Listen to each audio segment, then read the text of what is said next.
নমস্কার বন্ধুরা, তোমরা সবাই কেমন আছো? আশা করছি তোমরা সবাই খুব ভালো আছো। আমি খুব ভালো আছি। আর একটা নতুন ভিডিও নিয়ে চলে এসেছি তোমাদের কাছে। তো আজকে সকাল থেকে ভিডিও করতে পারিনি, কারণ প্রচুর কাজের চাপ ছিল, সেই জন্য। তো এখন বাজে সন্ধ্যা প্রায় 6টা মতো বাজে। তো চলো এখন থেকে ভিডিওটা স্টার্ট করি। আর অনেকদিন ঘুম থেকে উঠলো, ওই জন্য ও এরকম করছে। বাবা হাই করে দাও একবার। বাবা ও এখন রাগ রাগ করছে একদম, তাই তো? রাগ করছো না? তুমি ভালো ছিল তো, গুড বয় তো।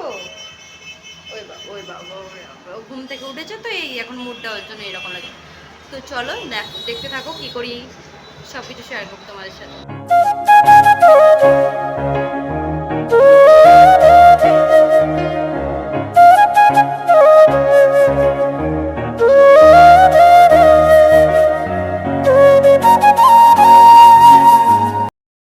বেরিয়ে পড়েছি অর্ণিতার আমি একটু বাজারে যাবো বলে, একটু দরকার আছে গাজল মার্কেটে। তো চলো দেখতে থাকো কোথায় যাই, কি করি না করি সবকিছু শেয়ার করবো তোমাদের সাথে। হ্যাঁ হ্যাঁ হ্যাঁ, পকেটে হাত দিয়েছে অর্ণিত। হাই করে দাও বাবা, হাই।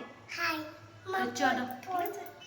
তারপর আমি অর্ণিত নিচে চলে যাচ্ছিলাম, আর অর্ণিতের পাপা অলরেডি আগে থেকেই দাঁড়িয়েছিল নিচে। তারপর সবাই মিলে চলে গেছিলাম, একটু কাজ ছিল গাজলে, সেই জন্য গিয়েছিলাম। তারপরে একটু অনেকদিন বাইরে বেরোনোও হয় না, সেই জন্য আরও বেশি যাচ্ছিলাম। তো চলো আমরা এখন যাচ্ছি। একটা দোকানে গিয়েছিলাম কিন্তু দোকানটা বন্ধ ছিল, সেই জন্য আমরা সবাই মিলে কি করলাম, ফালুদা দোকানে চলে গেছিলাম।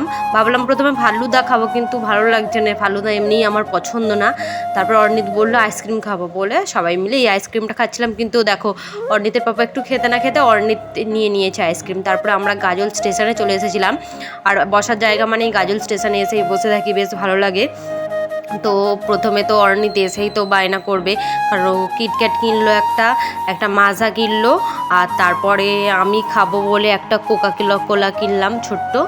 আর তারপর অর্ণিতের বাবা বললো আমি সিঙ্গারা খাবো। আর একটা পাশে দোকান ছিল, এখানে এলে এই দোকান থেকেই আমরা সব কিছু খাই। সিঙ্গারা খেলো, আর আমি খেলাম একটা ঝালমুড়ি নিয়ে, সিঙ্গারা নিয়ে তারপরে ওইদিকে চলে গেছিলাম। তারপর অর্ণিতের পাপা বললো চলো বিস্কিট খাওয়াই, এরা খালি মানে কুকুরগুলো পায়ের কাছে ঘোরাঘুরি করছে, ওই জন্য আবার বিস্কুটের প্যাকেট কিনে সবাইকে খাওয়ালো।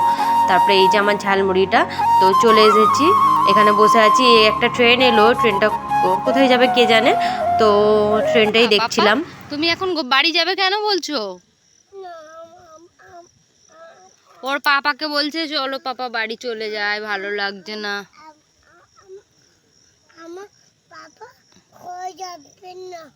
ঘরে যাবে না? দেখো না, তখন থেকে বলছে চলো পাপা ঘরে চলো। দেখো না, এত সুন্দর হাওয়া দিচ্ছে, ওই জন্য বলছি যে এখানে এ করে কি করবো, ওই জন্য এখানেই বসে আছি। দেখা যাচ্ছে, ওই জন্য এখানেই বসে আছি, ভালো লাগছে না একদম। ঘরে গেলে সেই তো গরম লাগবে আর লাগবে, সেই জন্য ভাবছি না এখানটায় বসে আছি, বেশ ভালো হাওয়া দিচ্ছে। হ্যাঁ গুচি মেয়ে দিছো পাপাকে? ওই বাবি কই দেখিয়ে দাও তো। তারপর ওখানে কিছুক্ষণ বসে থাকার পর সবাই মিলে বাড়িতে চলে এসেছিলাম। বাড়িতে এসে খাওয়া দাওয়া করে ঘুমিয়ে গেছিলাম। তো আজকের ভিডিও এখানেই শেষ করছি। ভিডিও যদি কিছু ভালো লেগে থাকে তো please like, comment, share, subscribe করতে একদম ভুলবে না। আর ভিডিওটি যদি ফেসবুক পেজ থেকে দেখো তো অতি অবশ্যই ফেসবুক পেজটি ফলো করে রাখবে, তো নতুন নতুন ভিডিও দেখার জন্য। তো আজকের মতো সবাইকে tata, bye bye, good night. তো টাটা।